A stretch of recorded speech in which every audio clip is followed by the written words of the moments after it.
ہر صبح جب گھر سے نکلتے ہیں انسان چاہتا ہے وہ صحیح کام کرنے کے قابل ہو جائے، لیکن اسے رہنمائی کی ضرورت ہوتی ہے۔ انسان زندگی میں چاہتا ہے کہ وہ اپنے مقصد کو حاصل کر لے، انسان چاہتا ہے کہ وہ ہر شر سے بچ جائے۔ کیا کریں جس کی وجہ سے رہنمائی بھی ملے، مقصد بھی حاصل ہو، دشمن سے حفاظت بھی ہو جائے؟ نبی صلی اللہ علیہ وسلم نے دعا سکھائی۔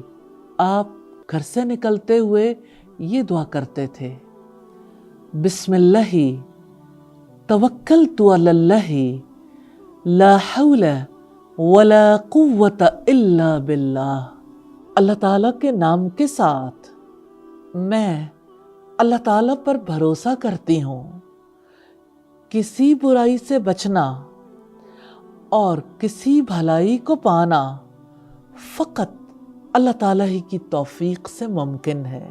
نیکی کی کوئی قوت نہیں، کسی کا کوئی اختیار نہیں سوائے اللہ تعالیٰ کی ذات کے۔